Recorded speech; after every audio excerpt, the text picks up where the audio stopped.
there's like facilities where you can go. Should we bring pickleball to Holyoke? Do you think that's a business model? I think it is a good recreational activity that a lot of people can do. I don't know if a pickleball court, I think it's a little bit of a business fad. And I think they died pretty quickly. But instead of business, you could view it in a different way. It could be a solid like networking type of thing. Like if you did a league and try and invite young professionals in the area for whatever reason, like you get what? It just sounds stupid.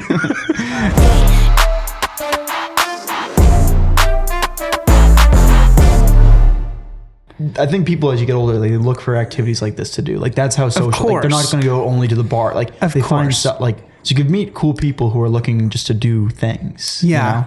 You know? Yeah. I did until I had my health thing. I was doing jujitsu I did that for. Oh, nice. And then I had to stop doing it, sadly. But like I remember I was meeting all these like cool people through it too. Now I only fight if I need to kill.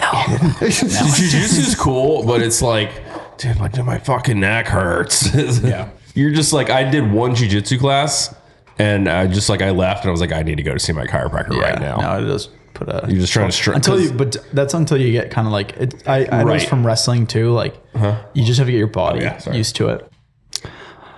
Okay, well, we should play some pickleball together. Yeah, I mean, I've been wanting to do it. It does. I have to get over the silliness. In Sturbridge, they have this place. It's called Pickleball U. These are like the pickleball businesses I was talking about that I think are kind of a fad. Yeah. Because it's like they took an industrial, it's in like a strip center. So it's just like, it's open air. I imagine the construction setup is relatively cheap because it's just paint. This is a sign. Courts. But I think they charge like a membership fee or something like that. That's how the most of them. So it's like, but you could do like there's other angles on it as well. Like in Boston, there's a bunch of pickleball bars. Right. Like those aren't. I think those are not going away because they are booked constantly. So if you like pair it with something else, like, right. There you go. Home pickling business. Okay, 12. Yeah, we're doing this. We're gonna play pickleball soon. Dickleball. Yeah, I knew we were rolling the whole time. We always are. We were rolling for the whole pickleball. Oh yeah, thing? Nice. Yeah. It'll be sound bites. Oh gosh. Okay, Greg, our OG intern. Welcome to the show. Welcome to the show, Greg. Happy to have you. What's up, dude? Okay, be very professional. Okay. Do not be yourself. No, I'm pretty sure that was a projection. Yeah. Oh, okay. Don't call me out. I've been looking forward to this for a long time. We've missed you. You're OG. You're part of like the original squad. There were two more to the team at that point. We were not Wollaston Real Estate Investments when you were working with us. Yep. Different name back then. Different name, different partners. They're no longer with us. We wish them the best. We hope they're doing well. But cheers to... Well, okay, anyway. Cheers to Greg. Cheers to Greg. Thank you, guys. Appreciate it. This is water. Salute. This is water, not vodka in a water bottle. If it was vodka we were no longer Greg's agent. We hired him. Dude, working, it was so much fun. It was like it's crazy. Like I think about that time so much still, even today, because it was a lot of fun, but I also like learned such an incredible amount. And, I bet we're going to, like, I know we'll like go down the rabbit hole and tell a bunch of stories, but seriously, like, especially like you two were both like mentors to me. And I learned so much just about like, it goes deeper than just like professional stuff, like personal stuff as well. But yeah, like that time period was insane. And How long did you work with us? Like, wasn't it like just the summer? No, it was 2 years. Wait, what? I swear it was like a summer internship. That's how it started. You worked with us for 2 years? You came to Club Sachem every day for 2 years? Yes.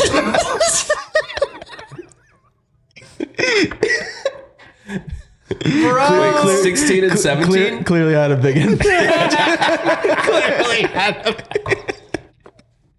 Like 11 Wayland was like years later after that internship. Didn't we hire someone for just a summer? Or was Yeah, it there intended were- to no, be just there a were- summer? There were a couple. Yeah, well, I don't it was supposed to be just. No, I'm kidding. It was supposed to be just a summer. Okay. Start the podcast over. Oh no, we had that other guy who was the son of a real estate agent we worked with. Yes. Yes. Shout out to the Galvins in Dorchester. Yep. Right on. Oh yeah, Matt Galvin. He actually emailed me randomly. We should get him on the Did show. you meet him? yeah. I remember. Yeah. He emailed me like a couple months ago about Bitcoin. He runs an ice cream shop in Dorchester now. Oh, that's cool. Yeah, I think he he owns the ice cream shop. That sounds like a fun Yeah, business. You know, just I love breeding it. at Wollaston REI, just breeding entrepreneurs everywhere. You know, that's what we do. That's Ice what cream we business. do. Do you ever hear about the? This was a few years ago, but the ice cream wars in the Cape Cod. Did you hear about this? No, I'm not wealthy enough to talk about Cape Cod stuff, but you are. Dude, the Cape is not that expensive. Come on. Let me lean into it a little bit. The rest of the world doesn't know. Have you seen those motels? Yeah, it's kind of weird how like it's so like uppity, but at the same time, it's just like land of ice cream and mini golf. Yeah, And- it's a mix. I mean, there's like I think There's areas. If you're, there's if you're in yeah. Chatham, yeah. yeah. I grew up on the South Shore, so it was like Cape, South Shore, Boston. Yeah. So like but you're right. I mean, majority of it is like super wealthy. But then there's just places where just normal folks live. But the ice cream wars, like so basically this place. So my family, my uncle's family, each year we'd rent a place, a small little ranch in Pocasset, and we did this for a core memory from like their 10 Pocasset. Yeah, it's like Oh, it's right across the Cape. It's Falmouth. right. Yeah, it's basically Falmouth. Yeah, basically okay. Falmouth. So there's this place. I don't know if I can say the name of it. I won't say the name of it, but there was an ice cream place that is like right around the corner. And this place like looks like it's pink. It's like all like family friendly. And we used to go there, but apparently the owner of the place like had beef with another ice cream shop like down the street. And they fought? He sent his employees to throw bricks through the windows. Wait till you hear about our sponsor. You can find the article exists. So like if anyone's listening is curious, just do ice cream vandalism in Cape Cod. Ice cream van. This is why I have the computer so that I could just do this. If you I'm want gonna pull that shit up, Jamie pull up in guy. like I don't know because we're getting filmed, but like if you want to show it, I'll tell you if that's the one. I would be if there's more. That's insane. That's a reality show. 2017 born. Yeah. Oh that's- yeah. Well, Ice cream. Worcester Telegram. Cape Cod ice cream shop owner pleads guilty in vandalism of rival. yeah. That must be it. Yeah. It's hilarious. 2017. Lazy Sundays ice cream in the village. Yeah. That was it. Yeah. This is public knowledge. I'm not spilling any beans here. So you're an entrepreneur yourself now. You got your own company, don't you? So I wouldn't say that yet. So I have equity in the company that I'm helping launch. It's a early stage startup. It's called WREI. Basically, like we're just figuring out what we're doing still. You know, right now, basically the company is built to help salespeople in the B2B space. After the real estate development company, I got into like the B2B tech world by working at this company called Demand Drive, which is an awesome company. I was there for about 7 years. Started as an SDR. Managed SDR teams, became an AE, ultimately became the sales director there. And in short, what Demand Drive did was build and manage sales development teams for tech companies. So, what that means is that oftentimes, like in enterprise B2B sales, the offering that is can be upwards to 6 figures. So like there's specialized sales roles, and one of those roles is SDRs who like actively find deals. What's an SDR? A sales development representative. Thank you. That's a person who actively like tries to phone, email, like LinkedIn in order to find net new business. And then they usually hand it off to an account executive who closes that B2B deal. Anyway, Demand Drive initially just focused on building and managing outsourced SDR teams for these tech companies that had that complex sale. And so I started doing that, managed a team, became an AE closing on behalf of Demand Drive, then became the sales director. And now instead of like being in the services space, I'm like helping start one of those businesses. So I stepped in as head of growth. I started there in January. So super excited, super early. What's your company's name? WREI. Win, like WIN rate. Yep, all one word. You have a website yet? Yeah, there's a Oh, website cool. there. But like honestly, winrate.com. WREI.com. But honestly, like right now we're focused just on like product. So that's something that I'm learning a lot about, which is really interesting, is the software development side of things, because I wasn't really privy to that during Demand Drive, because we would just be working. All these companies' technologies were built out. They were at that stage where it's like, all right, now it's time to like throw gas on the fire and let's start, generating some significant revenue. So right now, like we're still in the stage of just listening to customer feedback, refining the product. And I think we're onto something that is like truly like groundbreaking in this space, because I can speak to it because the product is built for salespeople in mind. So like as being a B2B salesperson for like 7 years, like I know what is like, because tech stacks get so bloated, and sometimes a new technology gets introduced to you. You're like, do I really need this now? Like, is this just another thing I have to sign into and log into? But what we're building now too, I think is going to really help, because it's removing manual aspects of like very critical stuff that salespeople need to do. Because in short, like the vision now is basically helping a lot with automating a lot of the research that the best sellers do. So like the best sellers at these tech companies, they do the hard stuff. They do, they work long hours obviously, but they do the research that's needed to be successful. They, spend a lot more time prospecting. They prep more for each of their sales calls. They know the ins and outs of each company that they're going to speak with, and they actually like care about it, and they're like locked in. So what WinRate's going to do is basically enable them so they can do all that work themselves. Like all that hard research that they need to do prior to trying to bring into a net new account, we'll automate that for them. So then they can just focus on internalizing the information, and then, still using their brain in order to like use that information to break into the account.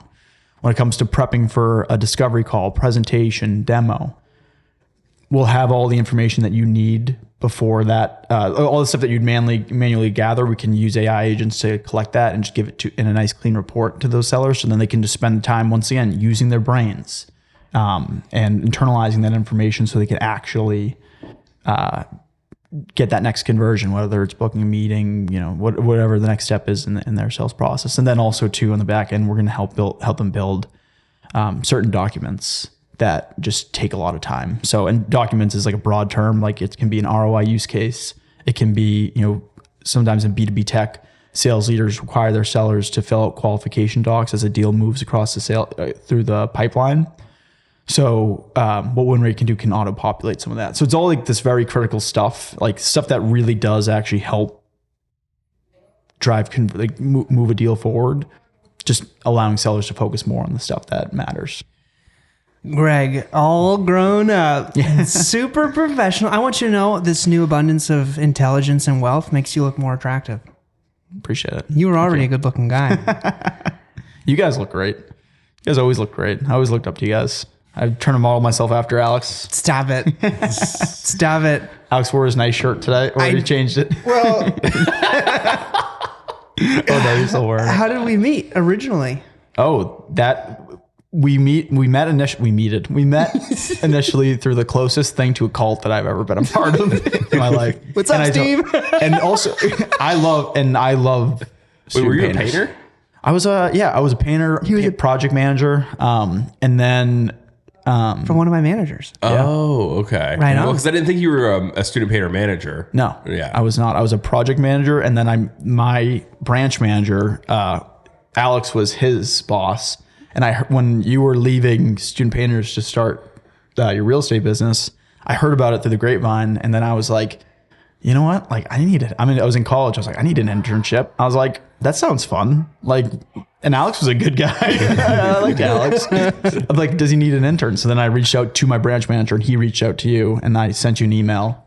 And also, can I talk a little about the interview? Go for it. So just so give context. So worked at Student Painters. I was in college. I'm just repeating the story I already said. But anyway, I was looking for an internship, and then so I proactively reached out to Alex. So I got the interview for like this quote unquote internship that I created from asking, which is honestly, create your own value in the world, guys. It's a great way to get into companies, because sometimes you can provide a value and they don't have the bandwidth at the moment to go and create that or seek it, and you came in and you created it. And so exactly. And when I went to the interview itself, it felt like I was interviewing for like the top internship position at like McKinsey. Like it was the most intense interview I've ever been. I was like, at the end of it, I was like sweating. I was like, and I thought I was like, there's no shot I got that.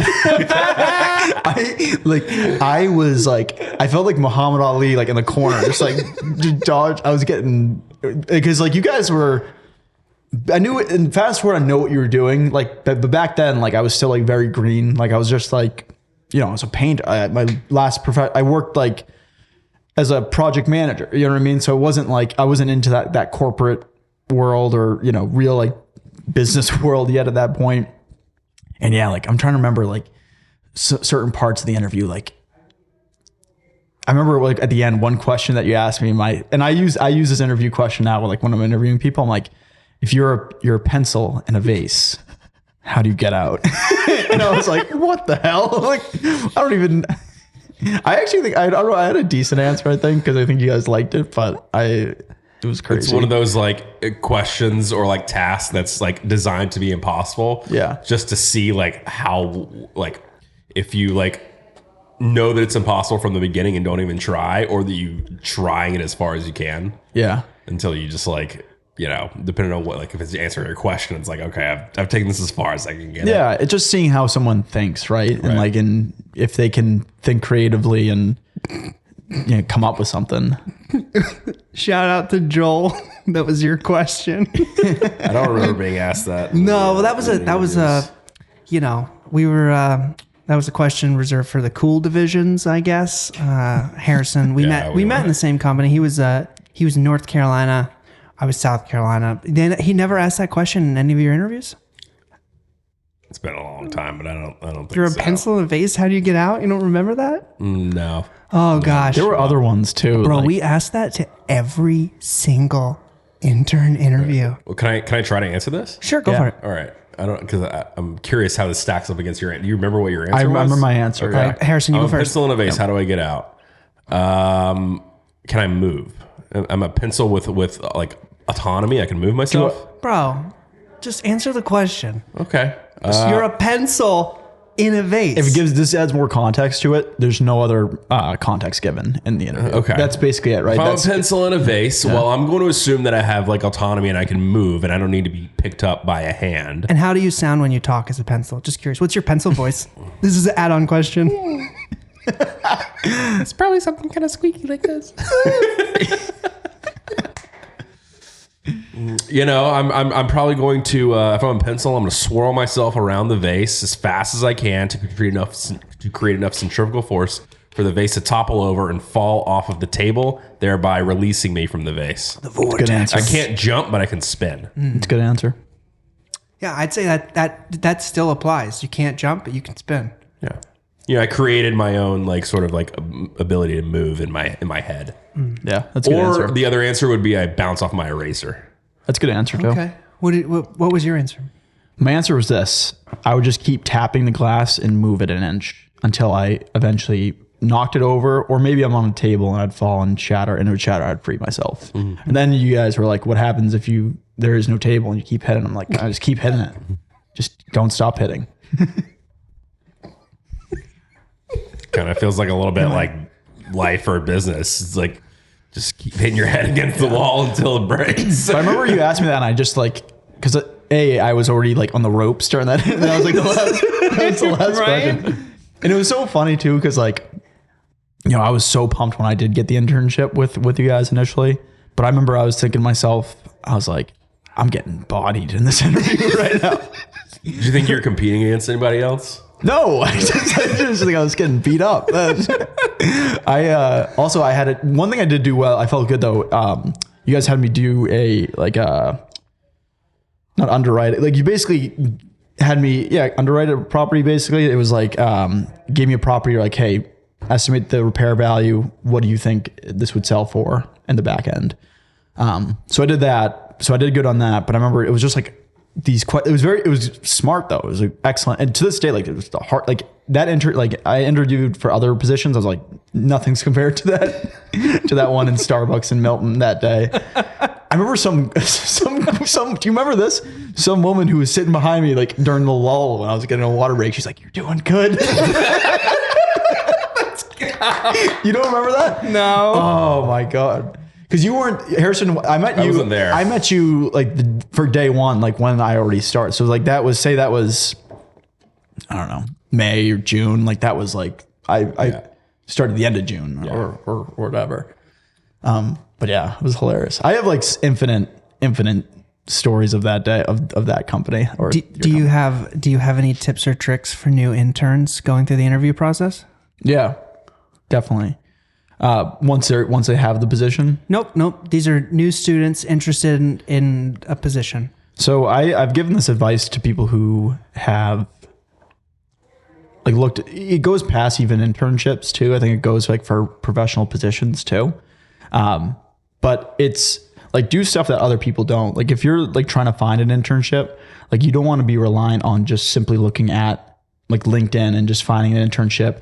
And I mean, that's a great way to do it. And you can find a lot of open positions like tied to colleges or even outside of that as well. But I think the key is like find something that you're interested in or find somebody who has done something that you want to do and reach out to them and talk to them and just like start a conversation and see if you offer to work for free at some point. If you really think you're going to learn a ton from them. And then obviously if you're willing to do that and like that itself is a pretty significant credibility builder. I think that can obviously lead into an internship. I think you can present your own, like create your own job even. Like, hey, listen, you're an early stage startup in Boston.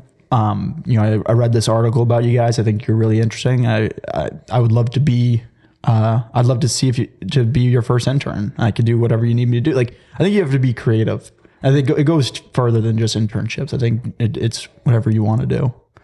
So proud of you. Thank you. I'm proud of you guys. I'm proud to be a part of your lives. What did you say? Sponsored by Homework. Sponsored by Homework. Hallmark. Speaking of Hallmark, we have an ad read for Hallmark. They're one of our newest sponsors. Let me find it. All right. Thanks to Hallmark for sponsoring this episode of WREI TV. Hallmark, the same movie every time, and you love it. This holiday season, get ready for another heartwarming small-town romance where a high-powered city woman miraculously forgets she has a job and falls in love with a ruggedly handsome man who definitely owns a flannel shirt. She's a lawyer from New York. He's a Christmas tree farmer. Together, they'll discover the true meaning of the holidays, which is apparently quitting your job and moving to a town with one stoplight. Hallmark movies where every snowflake is fake, but the romance is real. That could be Harrison. That's you. A few different decisions. That's you. You have a few different decisions. Thanks to Hallmark for sponsoring this episode. Back to the show. Yeah. I don't know. Greg, what do you think about the buildings? Buildings are beautiful. I think it's really interesting because touring properties with you both in 2016 versus 2025. It's like, I imagine if my version of myself from that time would see this, like my jaw would drop because like the scale of the buildings that you guys are working with is so much greater. Literally like trying to revitalize like working with like an entire city, like, you know what I mean? Like it's on such a bigger scale rather than, fighting tooth and nail in Boston for like one like, small little property. Like you're literally like changing a city. Yeah. Which is crazy. It really is crazy. Yeah. And the buildings themselves, like, I think obviously it goes without saying the projects are like really exciting. Just like taking a look at them, hearing the background, the fact that you're talking about things that you can do on the commercial side, on the bottom half of the building, and talking about like building luxury condos, or I don't know if they're technically condos, building luxury apartments at the very top. Like that in itself is super exciting. It's just really interesting. And then the buildings themselves are like beautiful on the outside too. Like, yeah. It's what I like about it now is like, we're also working with, you're not displacing anybody at this point with the types of deals that we're doing, because there's a lot of existing inventory that's just vacant that needs work. Yeah. So you can come in and not necessarily like disrupt people's living arrangements, and you can just come in and add. Like it's like a new fabric, a new layer of fabric to the community. And, hopefully, you put good in, you put good out, and help grow this community, which is already starting to kind of come back and boom. It's the development in Massachusetts and the price points of things have just gone through the roof. It's gotten so crazy. I mean, I think, isn't Boston like one of the most expensive 1 or 2 bedrooms in the entire country? Yeah, it kind of fights for the top spot, depending on what article you read or what year. But yeah, it's the past, at least 5+ years. It's been like top 1, 2, 3. Yeah, definitely within that like top 5, top 10. It's insane. What do you think about it? Like, how for you? Is it just for you both? Is it one of those where it's been so gradual that you haven't really like recognized, like you don't think about the Brockton days of like Nicholson, or we still do, when we're reminiscing. But it was definitely very gradual. And eventually when we just started to look for like, okay, where can investment dollars go the furthest? And if you're just thinking about it very simply, like how much damage can I do with $1 million? Like how much damage can I do with $1 million in Boston? I can maybe I can maybe purchase a 3-family, right? It's not even enough to do renovations. Yeah. How far can $1 million go in Holyoke? It could probably take down a lot more. Like I can do 12 units.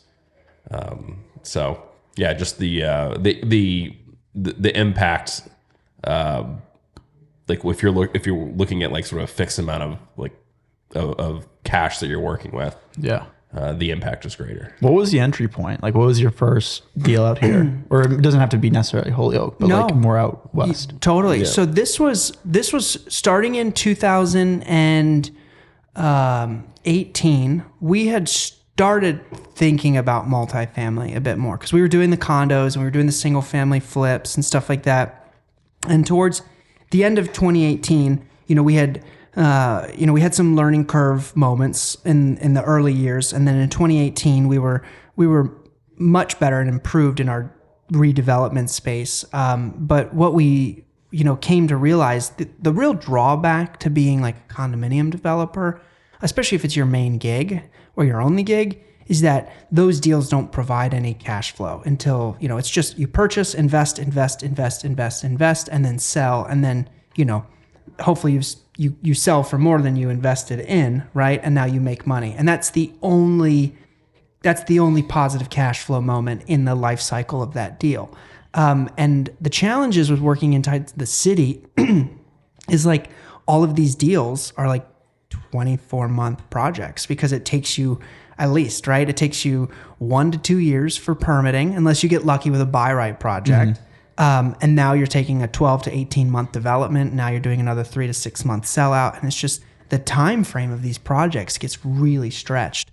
And we were good. We were pretty good at developing, but we just said, hey, instead of just trying to like live off of these, get through these projects as owner distributions or whatnot, let's build kind of this quasi, let's have 2 arms to our business. Let's have one that's, quote, passive, which it's not. There's nothing passive about real estate. I don't care what you say. Unless you're a limited partner and you're working with an operator, if you're doing it yourself, it's just not passive. So we were like, okay, let's start looking at multifamilies while we do these condo developments so the apartments can pay us and we grow some cash flow. And shout out to Charles Dobbins. We're going to be doing a podcast with him soon. We signed up for his course. It's much more expensive now. Sorry, everybody. And he kind of coached us on, underwriting apartment buildings. And I think for a lot of people, the multifamily space is just like, it's a mental hurdle. It's really hard. Yeah, it feels very scary. It feels terrifying. Yeah. How could you possibly buy a 10-unit apartment building? It's like, how can you understand how much that's worth? So we went through his course, and I actually, do you know what LoopNet is? No. LoopNet's like, that's what they say where real estate goes to die. Like commercial real estate. It's sort of like the it's like the MLS of commercial real estate, sort of, but you don't have to be, it's like a website. You don't have to be licensed to get access to it. Yeah. It's like the Zillow of commercial real estate, I guess. Yeah, there's perks to being a member, but yeah, so I actually messaged every single broker on LoopNet, and I was like, hey, I'm looking for this, and this is what I do, and only one person got back to me. An all cash buyer. I'm an all cash buyer. Oh, remember all those pre-approvals that you wrote? Yes. Approving funds. Thanks, Bill. Thanks, Bill. Hilarious. I referenced him when we were talking about like the over text, like the competition, and I was like, oh, I'm going to this anyway. I love referencing that guy, like just the cons. I've never met him in my life, but he's gonna love this video, and he's gonna be on the podcast, and he's gonna be on a Find That Flip live stream, which we should have you on a Find That Flip live stream. We do this now. We do this like almost every day, and it's literally your job. We just live stream it for like 30 to 45 minutes a day, and we talk about deals. just like finding a property, Yeah. And we'll just run talk. through It's like comps, run the numbers. yeah, look under the hood. Look Yeah. under the hood. Yeah. Yeah. Yeah, I'd love to do Literally, that. Yeah. You just did that 1,000 times and wrote a ton of offers. I know. I'm doing that now, looking to buy a place too. And I literally was just doing that last week. So yeah, I'd love to do it. That's sick. So, you know, I can't remember the name of the gentleman, but this one guy reached out from Holyoke, and he was like, come look at some properties. And we drove out here, and it was kind of luck, I guess. And I remember we drove out here, we looked at a property, and we were like, this is rough. But we put an offer in on it, and I think it was like 16, 17 units for like $700,000. We didn't get it. It was right around the corner from here. I'll show it to you. It's next to the Golden Bohemian building. It's that wedge building. Oh, I don't remember that one. I was thinking Appleton. We did Appleton Street too. Same broker. Okay. Same broker. Gotcha. Yeah. We don't have to talk about what we did after viewing Appleton. Oh, no. Anyway. Yeah. Okay. So After. I'm intrigued. We'll talk about it after. WREI Uncut Late Night After dark. Edition. After dark. This is the late show. So, yeah, we never connected on those deals. We wrote offers. It was crazy how cheap the deals were. They're great buildings now. I guess. I hope so. But Holyoke is now like on our mind. And we saw this property on MLS, Main Street, Parkview building across from a park, really pretty. It was 13 units. It had actually been on the market for a while. And it had like all these code violations, all this stuff wrong with it, like tenants not paying and yada, yada, yada. It's actually a pretty nice area of Holyoke towards downtown. And we bought it for $360,000. Yeah, 360, 365, something like that. Wow. I think it was listed for 400. And we kind of walked into a group showing. And I remember one of the parties, it was in much rougher shape then than it is now. But I remember one of the other parties, you kind of hear people talking to each other. And this guy was like, yeah, this is a total gut. And we're looking at it, and, maybe, I don't know how much construction experience this person had. Having a ton of construction experience certainly helped us then. I mean, we know way more now than we knew then. But we were looking at it, and I'm like, yeah, this is beat up. But number one, I'm not looking at this like I'm living here, which I think is a really important mental hurdle for people to get over if they're looking at value add deals, in markets like this, like in emerging markets. And I'm like, this looks beat up, but this isn't a gut job. It was, we kind of underestimated the amount of work it actually needed. But it wasn't to the point where it was like, no, we should have gutted this. It was just like, we just kind of didn't understand what were the most important things to pay attention to when you're going through and making repairs to these units. Plumbing being the most important thing. Yeah. Especially like when your 100-year-old plumbing just doesn't last. Yeah. Leaky poop water. Yep. Lots of drain repairs. Waterline repairs are one thing. Drain repairs are another. Like old cast iron drains, like they just they rot. Yeah, they rot, and especially when the building, has had landlords that haven't cared for the past 30 years. Yeah, there's been nothing done. But anyway, we knew it wasn't a gut, and we were like, okay, well, this is a lot of work, but we'll take a chance. And we thought it was could be like $1 million building. Yeah, and it actually appraised 3 separate times for 1.65. Yeah, so we bought it for 365. We put about 400 into it. One of the big things that we weren't expecting, and a large investment, was the back decks. Yeah. That was a big hurdle, but it ended up turning into a really great little deal. And honestly, that was kind of like a proof of concept for us. And then that model can truly be rinsed and repeated out here. We bought it with people in place. It was about 50% vacant or so. Yeah. 60% occupied. I don't know, somewhere around there. And the personnel problems are challenging because you need to get into their space and you need to move things around and make their life a little uncomfortable for a while you're making repairs. So, sometimes they don't want you to come in there. They don't want the property to improve. Other times it's like, are you putting them in a hotel for 2 or 3 weeks, and then, you're kind of going unit by unit and just shifting people around, which is a great model if you're house hacking like a 3 or a 4 family. That's easier.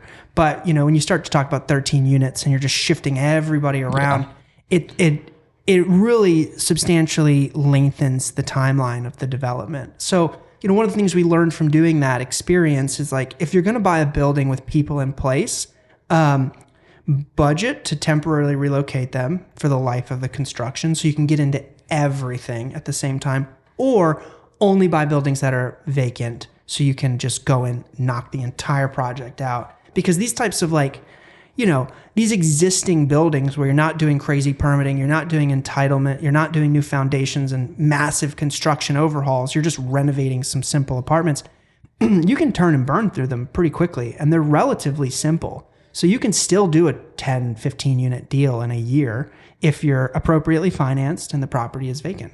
So yeah, that was our first deal, and we really never looked back. I remember we bought it, and then we bought it around Halloween time, 2019. Yep. And then COVID happened, and we had just put another building or 2 under agreement around that time. Around here or back in around Boston? here? Yeah. Around here. We had bought a couple buildings actually, and then COVID happened, and that really, I think a lot of people had a hard time in COVID, but for a lot of real estate guys, it was brutal. It's really brutal. It was nice that they considered us essential workers, so we were able to get back to work, and we were completing condo projects at that time, and we were still able to start working on these apartment buildings and getting them through it. And really, for the first 12 or 18 months, they were just dumping so much cash for rent relief and assistance and all that stuff. So the first 18 months of COVID were actually great. Most people were making more money in COVID from assistance checks than they actually were before having to work. You saw that all around the state. That worked out well. That worked out well. But the real challenge was after we completed that project, and these buildings take our mentor said, no, budget 2 to 3 years for all of these types of these apartment buildings.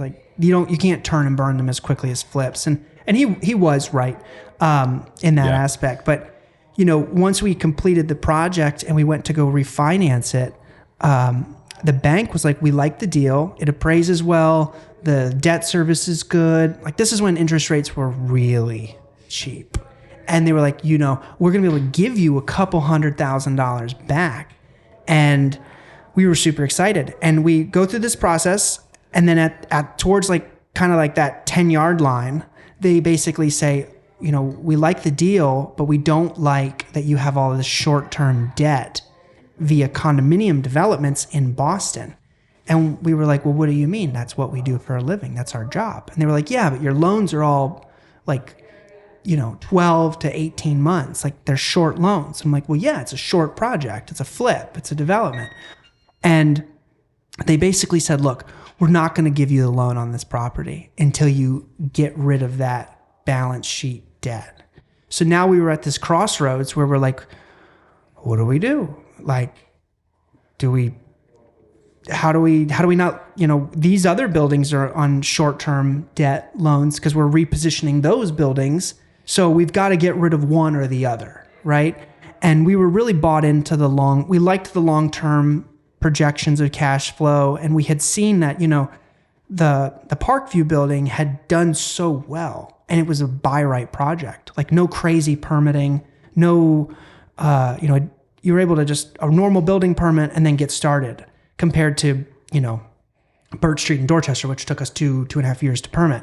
And we didn't even break ground. It was just paper approval. So we decided, okay, well, I guess we're going to offload everything in Boston. We're going to close that chapter. And we did work to offload it, but by that time, the interest rates were starting to tick up. And cost of capital is really important for real estate developers. So the entry point that people wanted to purchase real estate started to come down. And then there was a lot of uncertainty in the market because rates were continually going up, not coming down. So it was the most inopportune time for us to have to sell pieces of real estate that had not been fully developed. We didn't extract the value of the deal in that time. 89 Central in Chelsea, Mass. This was a great deal. I think we closed it out in early 2019. Yeah, we bought it on my birthday. We bought it for $500. We put $500 into it. We sold it for $155. You extract the value once you complete the project. Mm-hmm. But if you have to sell that property in the middle of it, you're basically selling to another developer, and they don't want to pay top of market, and why should they, right? So we had to we had to sell some properties. Some of them we had to take losses on, and we were like, okay, but we're going to be able to get money back from these refinances, but it took longer than anybody hoped. It took us probably close to 18 months to offload everything. And by that point, the rates went through the roof. So the loan values now sucked. You couldn't get as much money back. The interest rates sucked. So, it was costing much more money to hold and carry this piece of real estate. And then at that time, the prepayment penalties on all of the available loans were much higher because the banks, they appreciate the high interest rate. If you're going to come in, they'd like to keep you there. So it was this perfect mix of, it was a perfect storm of things that just kind of snowballed onto each other. And it's ultimately, 2023 was brutal because we probably between 2021 to 2023, we lost about $1 million in cash we expected to come to us through refinances, cash back. The Burr model, shout out to the Burr model. You can do it with big buildings too. That should be a t-shirt. But so we lost $1 million in expected cash, and we're like, okay, that stinks, but there's still equity, there's still value in those buildings. It's just tied up.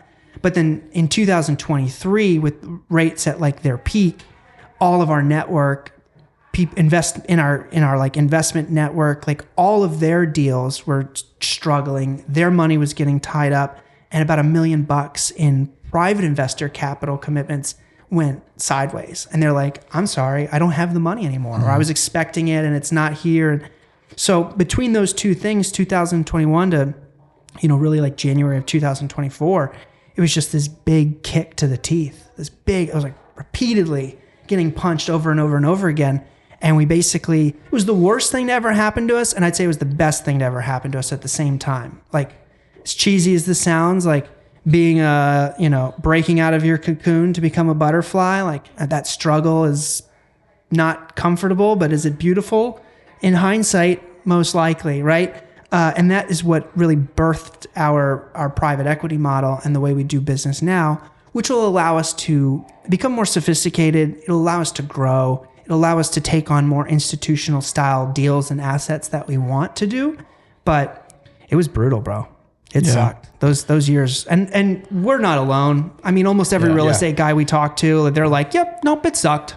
Yeah. Yep, I got gray hair now. I will say though, past the time when I was working with you guys regularly, I have still yet to meet people like you who are as battle hardened, you guys are you wouldn't expect Alex with his nice scarf right now too, but tough. Harrison, you kind of look tough, but I'm saying like you guys are like, don't be a bitch, bro. yeah, exactly. But is that chapter in Grant Cardone's book? One of his chapters is "Don't be a little bitch," and then David Goggins. We were like consuming all that stuff, and I'm like, don't be a bitch. But I feel like actions speak louder than words, right? And I feel like both of your actions have always kind of attested for your will to get through that hard stuff. Yeah, and it's really like it's easy. Like people can write it, but like when you see people do it, and I've seen you guys both do it, time and time out. Like, and it's not like I'm not saying it's like all these like it's just like any adversity. I mean, you guys have always dealt with adversity like incredibly well, and just found ways to win. Like you just do. I remember one so going back to like that. This is make it fun again, Greg. This is fun. This is fun. You're gonna like this. So going back to like the early days, it's one of those scenarios where like I have two in particular that I crack up about. One was like it was like kind of a similar. It wasn't anything like crazy, but like some sort of roadblock or challenge happened with a property, and it was just like the thing that was kind of eating the energy from us that day or whatever. But everyone got through it. But I remember like it was a challenging thing, and it was gonna cost the company. Like it was not a good thing. But anyway, so one of us went down a rabbit hole and was just looking at like some other real estate related thing. And you might remember the venture, but it was like basically like another company was like door knocking, and they were like making money per door. And like, you know this better than I, like, the crazy voice that you were doing. And you're like, you're telling me if I knocked on 100, and it was just something about like, it was like the lowest of lows, but you just were like doing this crazy voice and like talking about this alternative way to make money. And you're like, it was just hilarious. Yeah. I kind of butchered that. That's okay. Yeah. It was the numbers game thing. Yeah. You're telling me if I knock on 100 doors and I can get 40% to answer, and I can convert this to this many meetings, and I can close this amount of percentages, every 100 doors I make $10,000. Yeah. I'll go knock on 1,000 doors. And just something like hearing that was so. But the one I do remember like vividly, like that was weird. That was weird to do. It was weird to listen to. I love it. It was so funny then. It still is funny. We were on Snapchat then. That's where we lived. We lived our funniness on Snapchat. I still have like a lot of snaps saved from those days. But another one too that was hysterical was like one time we were in a building, and like you were like I showed up later for whatever reason, but you were doing like manual labor, and you were like in the attic. And you were like, and you're doing all this stuff, and you came downstairs, you were disheveled.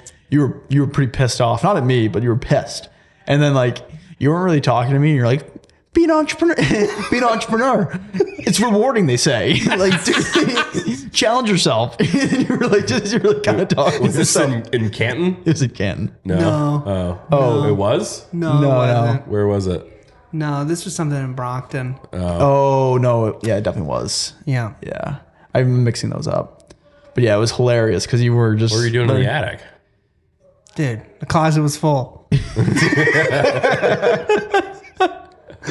was like some sort of like, just cleaning, moving stuff or whatever. But you were covered in... And it was like, it was gross work too. It was just not like... It was like a place that you guys were about to gut. And it was just like, be an entrepreneur, they said. Challenge yourself. Yeah. There were like...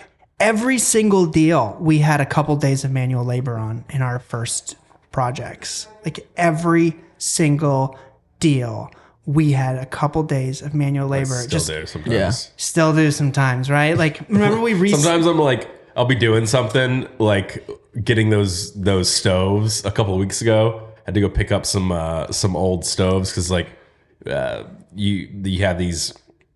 And you have these specific older type of stoves that like you can replace, but they're very hard to find. They don't make them anymore. It's because the stove is also the heating unit.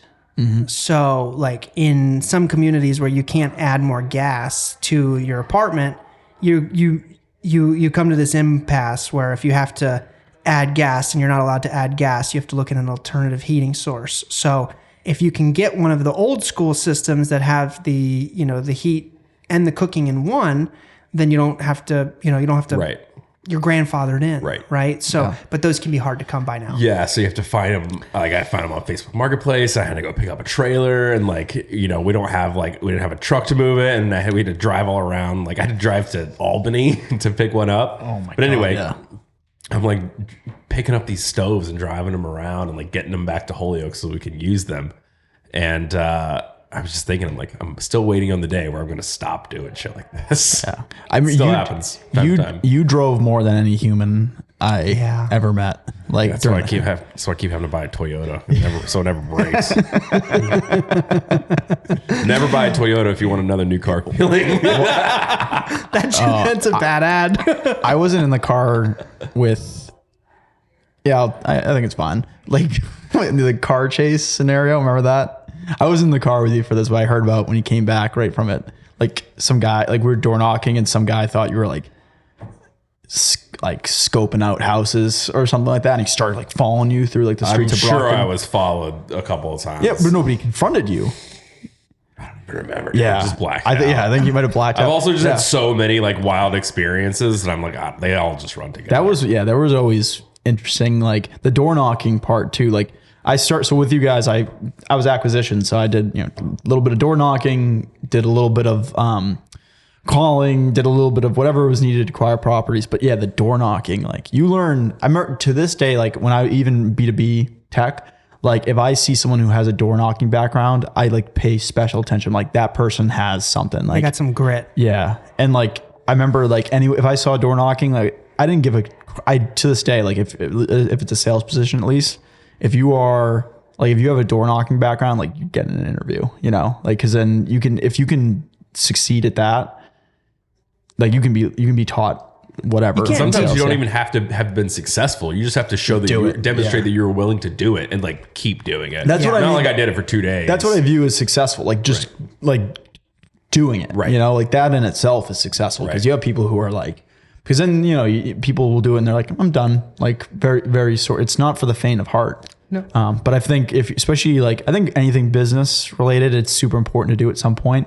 But specifically, like if you are pursuing sales, any kind of sales, doing that at some point in your life it's like a foundational skill that you need. Like you could go literally if you could go to Harvard or you could like be a door, in sales at least. I'm like, all right, I'll probably talk to a Harvard person still, but let me see what this person like. This is like a lot of those kids that take business classes at Harvard, they learn they're not learning nearly as much as someone like if you took a semester's worth of business classes at Harvard and you had that person and then the other person did a semester's worth of door knocking every single day selling Cutco knives or solar or whatever you're selling.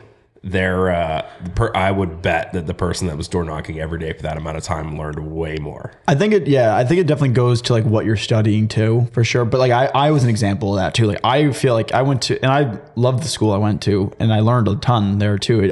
With certain courses, but some courses I had, I'm like, this is a waste. Yeah. Like I was learning more from door knocking with you guys during that, because I also did like after my internship when 2 years I was there.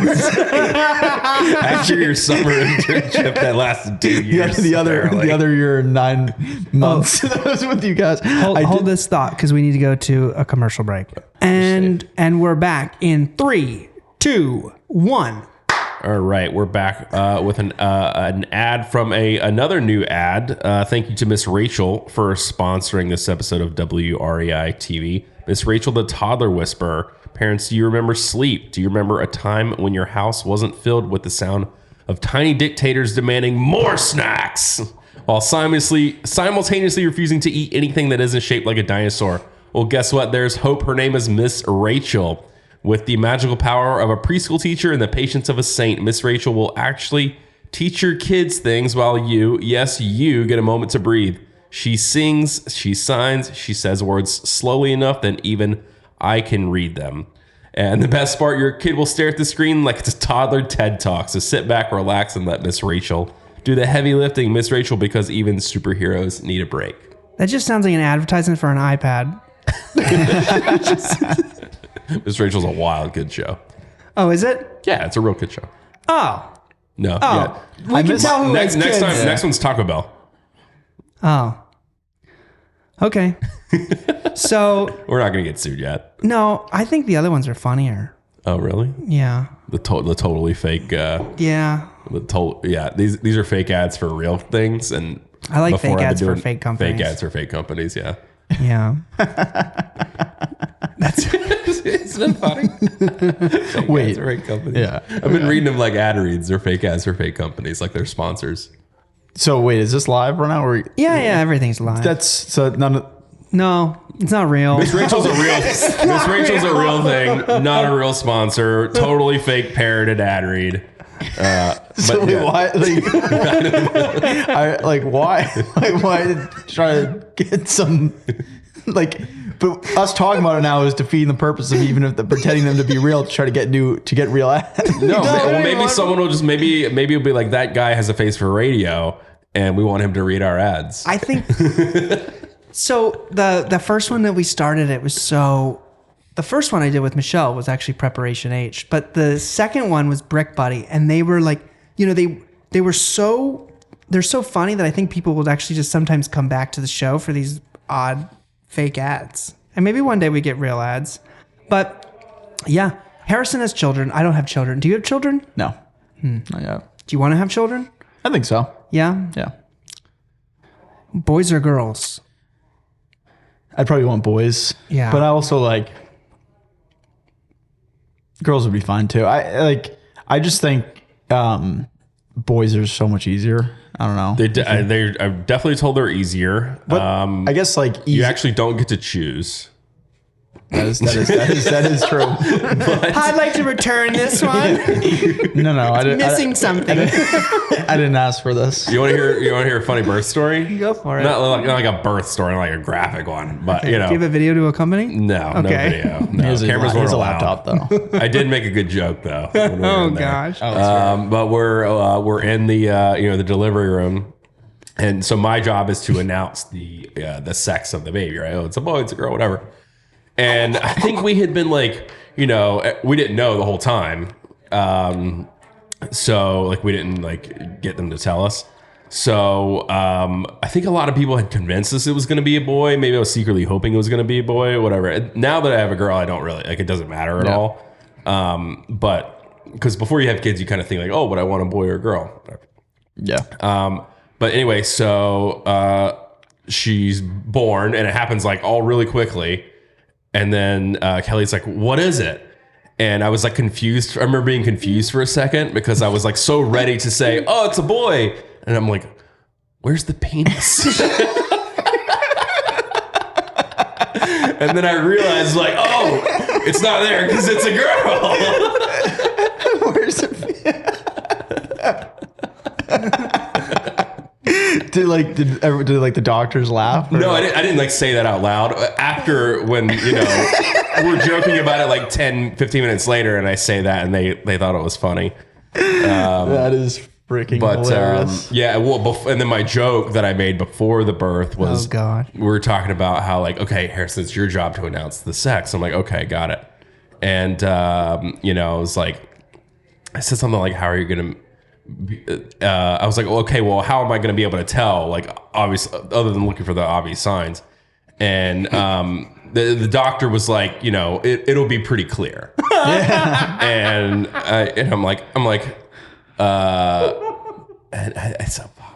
remembering this a little wrong now. But I was like, yeah, with me, it'll be pretty, like, I found the data, it's been pretty obvious. That was the punchline of the joke. She looks just like you. Yeah, she does. Cute girl. Yeah. Better looking version of Harrison. Super sweet. No, she looks nothing like me. Yeah, she does. She looks She looks just like her mother. How old is she now? She's 18 months, A year right? and a half Yeah. Wow. plus Yeah. something. Yeah. Wow. Yeah. It's crazy. 567 days old. Nice. I don't know that. You say confident enough that you can say anything. Yeah. Sounds right. Neoclassical architecture. Oh, really? Huh? Well, isn't that neat? It's crazy to think that everyone from that Sachem Street house is having kids and.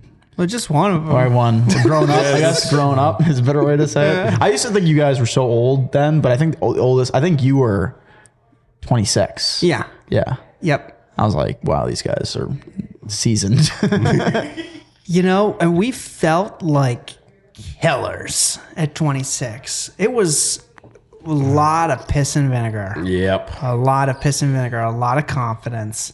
And it's still there, but now we just have a little bit of like real life experience. A to- little more perspective. A little more perspective Yeah, to kind of balance it out. Yeah, that like inner fire is still there, but it's just kind of more like it's just more operating rational. They tried to put it out. They tried to pee on the flame. But you just kept going. Yeah. You also remember, like, not to keep like hijacking and just going back to those days too. Did but, a jacket. But also like that was like one of the last times where I would cry. Alex would make me cry of laughter. Like I would be like in tears laughing, and when things were going well or when things were going bad. I have videos of you crying. Oh yeah, and I would have a laughing fit, and like I don't know, when I laugh hard, I start crying, like, and I would literally be like in tears in that place. That place was special. It is special. To be honest with you, I miss that house, and I would one day love to own it again because there's so many good memories there. Yeah. Do you know who owns it? Yeah. Not personally. Oh, yeah. Yeah, Harrison does. I think I was the sales. I think I was the agent. Yeah, because we listed under Adelino, Yeah. under Vicente Realty, but you basically handled the transaction. Yeah. Because we were like, it's probably a good idea for me to put some space between the transaction. Yeah. Because I'll be emotional about it. Every time I do like I try to be a real estate agent, I realize how bad I am at being a real estate agent. Like I have no idea how to do this. I was in good hands. I was in great hands. I could, if I like actually dedicated my time to like being good at it, I could, pick it up really quickly. Yeah. But like, yeah, it's just like you realize it quickly. Like, man, this is there is some work here. Yeah. You guys are gonna get back into that in some capacity, though. I think you were saying. Yeah, before we hopped on. We're totally we're doing a mixture of, because we have all, we became licensed for access to MLS for comps, and like it's a good tool if you're going to work in real estate investing to be licensed. But it was never our goal to really do that type of business. We liked to give the listing back to the agent who brought us the deal, right? Because that helps nurture the relationship. And so we never really wanted to do the sales, but we definitely left some money on the table by not doing the sales. That's okay. But now we're definitely doing a handful of kind of like complementary business avenues, just partially out of like, diversification, some of it out of necessity, some of it out of, innovation. Like we built I'm going to be doing the residential side. I like the emotional aspect of sales. Commercial real estate doesn't have that. So that Harrison's going to be doing more of the multifamily commercial real estate sales, kind of targeting between like Worcester to Western Mass. And then I'll be, more focused out here on the residential side. And I think we'll clean up because a lot of the agents out here, they don't perform from a marketing perspective the way Boston agents do. Yeah. And Boston agents are like forced to kind of elevate themselves to try and stand out. And I'm still seeing listings out here with iPhone photos. So it's, I think floor plans, drone, all that stuff will be able to stand out. But also, another business, what we're going to be working on is we kind of developed this proprietary, we can call it a CRM, I guess, but through property management, there's a lot of different, like an application for this, an application for this, an application for this. And like, they all have to like work them together. And in our space with like some of the administrative hurdles for the affordable housing and stuff like that, like not all of the programs out there really solved every need. So we ended up building our own system that has kind of just morphed into a lot of cool new business ideas. And I like to describe it as like we've built this cow, like we've grown this cow, and now we're just going to cut it up and sell it off piece by piece. Yeah, you guys are almost getting in the software world. Dude, it feels like our company's more like a media company and a technology company. We just happen to do real estate. How do you guys, because there's a lot of different things. So outside the sales, you're focusing residential. Harrison's going to do a little bit more commercial on the sales. Like how else do you like split up the roles now? Because back in the day, you were investor relations primarily, along with that was primarily what you did, like Yeah. mostly. And then you were focused more on, you did a little bit of construction too, I guess, construction management back then too. Well, you were entirely on in that like almost. beginning of 2018, maybe a little bit before that, like middle of 2017. Yeah, my primary role became like Everyone wore all different property hats. or like construction management, project management. And then when we started doing our own development, like we were being the general contractor, I got licensed and was doing like all the construction management for every development. And now that's still my primary role, but more because of now we're not doing as much construction management, like building out, $500 to $700 square foot condos, but still focus on the operations of the property management, the maintenance management, and all the value add, all the things that you touch on the building. And you're still primarily focused on that? Yeah. I built a really good operations team that has allowed me to continually, like, slowly pull myself away from it and not worry about how whether or not like things are working in our favor or not. Whereas before I felt like I had to be somewhere every single day to make sure things were going right. But now we've got really good people and trust them a lot. And I'm still present when I need to be and still make sure that like I'm involved in, like letting them know that like, hey, I'm still here and willing to get into this with you when I need to be.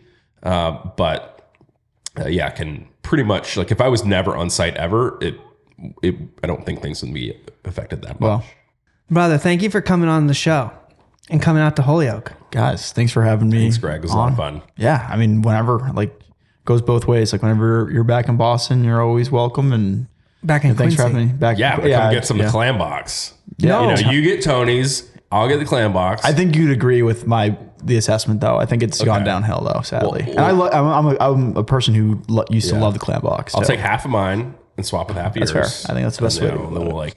Ooh, I'm gonna switch it up. I'm gonna say we go to Fuji. Shout out to John. He bless you. Thank you. We got to meet John. He lived in the neighborhood and he developed all those beautiful Fuji restaurants. Actually bought the house from his uncle who owned it, which is cool. Yeah, so I was able to like kind of form this relationship with him. And then also that or my spot is Hakata. Do you go to Hakata Ramen? Oh yes, I just started going there. OMG. So Akata's the little small one, right? Yes. Yeah. It's like right on right Hancock, on that- right across Hancock the street Street. from Hancock Tavern. You know, I love Hancock Tavern. Me you know too. You know where I went to recently? Sorry, Dude. There was one time when I know we're wrapping up too, but we had ourselves a night, the Sachem Street crew, and we went to the Irish. The Irish pub? Yeah. And I remember like I blacked that place out. Like I just forgot about it. And then I went there with a bunch of people I know, like Quincy people, so many people going to Quincy. So like a lot of my friends live there now. I'm like, oh, let's go to bar. Let's go to Irish. And we walked in and I almost like felt like it was like, I don't know if you watched the show Severance, but like I was like reintegrating. Yeah. I was like, wait a minute. I just like pictured like Alex at the bar, Harrison throwing darts, people yelling at I'm like, we need Kevin back. that too. I did remember that as well. Getting kicked out. I remember you dancing. Did you guys go at Irish? Oh yeah. Is this all the same night? Like, 'cause we didn't go there. We didn't go there that often. We didn't went really there go once. there very often. No, thankfully it was not. St. Patrick's Day weekend. That's why we were. look at the regret all over Harrison's face. I was in college at this time. At that time, that was the most drunk I've been in my life. I think going to the Irish with you guys that time, because it was just it was hilarious. Yeah, we had another person, I won't name his name, who was there, who just like, because we had a squad at that point. And I just remember he passed out and he wet himself on our chair, and he just peed himself. We like to have fun. I'll never forget. There was We another thought we time. were gonna give him shit about it the next morning, but we go in the living room the next morning. It's all gone, cleaned up. He's gone. He left. I'll never forget. One time we were in Chicago, different, some of the same people. And we went out to Chicago for some business event, and there were like 6 of us in this hotel room, all just crammed. And we all wake up at like 7:30 in the morning to this kid going, "Oh man!" And we're like, "What?" And he's like, "I did it again." And we're like, "What?" He's like, "I wet the bed." He wasn't the only person in the bed, so the other guy's like, "Whoa, whoa!" And then the poor cleaning lady's like, "I don't want these sheets," and I'm like, "No, ma'am, I don't want them either. I'm sorry, it's not me. Why am I the one talking to you about this bedwetter?" Man, yeah, alcohol. It'll do it times. to you. Yeah. And times. now I'm sober. You know, I peed the bed before. Yeah, I stopped at 16.